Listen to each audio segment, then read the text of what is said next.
नमस्कार जय जगन्नाथ मो चैनल लर्न विथ रश्मिता को समस्त को स्वागत।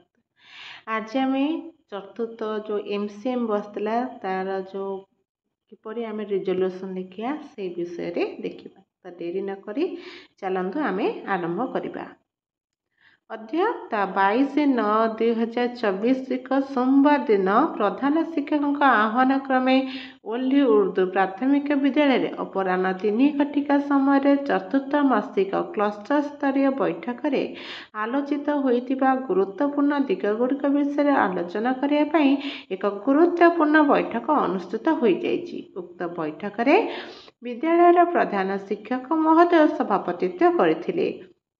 विद्यालय सहकारी शिक्षक शिक्षयित्री उपस्थिति क्रमे निम्नलिखित कथा गुड़िक आलोचना कराइथिला। उल्लेख था कि directorate of teacher education and SCERT Odisha Bhubaneswar का लेटर नंबर 4152 डेट 2/9/2024 अनुसार सेप्टेम्बर मास पई foundational literacy and numeracy lesson plan share कराइछि। कविता पोस्टर बरस पानी सबु सुंदर चित्र पोस्टर मूषा मारिले डिया आदि पढ़ा। द्वितीय और तृतीय श्रेणी गणित फेड़ाण करने पाठ पढ़ा। गणित शिक्षादान सीआरए मेथड रे जीके किट साहाय्य पढ़ा। यह गल्प कार्डर दौड़ीर मजा हाथी आसला गाँ को गुड़ी पड़गला मुह माड़ी बेंग डाकीदेला कटर के द्वितीय श्रेणी पढ़ा। यापर द्वितीय और तृतीय श्रेणी भाषा और गणितर शिक्षण फलाफल गुड़िक शिक्षकों सह आलोचना करागला। एफएलएन ट्रैकर गुड़िक प्रति मासरे फिलअप करा। आसेसमेंट ट्रैकर रेजिस्टर मध्य जोगाई दिखाई से सबू मध्य प्रति मासरे पूरण करा। जातीय उपलब्धि सर्वेक्षण 2024 आसंता नवेम्बर मासरे तृतीय षष्ठ और नवम श्रेणी निमंते करा। तृतीय और षष्ठ भाषा गणित परिवेश पाठ और नवम श्रेणी निमंते भाषा गणित विज्ञान सामाजिक पाठर परीक्षा हेबो।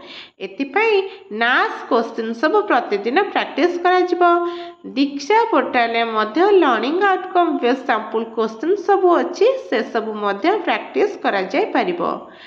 पिलामानकर शैक्षिक स्थिति और प्रगति को जानी शैक्षिक सहायता प्रदान करने पर्याय भित्तिक मान निर्धारण मध्य करा जिवो। यही मान निर्धारण 3टी पर्याय रखा। प्रथम पर्याय भित्तिक मान निर्धारण सेप्टेम्बर 24, द्वितीय पर्याय भित्तिक मान निर्धारण डिसेम्बर 24, तृतीय पर्याय भित्तिक मान निर्धारण मार्च 25 रे हेबो। एथिपाई प्रश्न राज्य सरकार द्वारा जोगाई दिया। यही पर्याय भित्तिक मान निर्धारण आमर प्रथम और तृतीय श्रेणी पिला करा।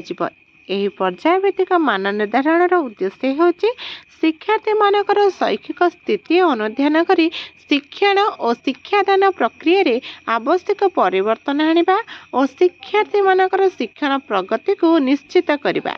जो टीचर्स मानक टैबलेट मिली से माने ई कंटेंट डाउनलोड करी क्लासरूम रे पिला मानक पाखरे याकू उपस्थापन करिवे। परिशेष रे सभापति महोदय समस्त को धन्यवाद अर्पण करे सभा संग करिथिले। जदि आपको ये वीडियो भल लगी ताले ये वीडियो को आप लाइक शेयर और सब्सक्राइब करेंगे। रही जय जगन्नाथ।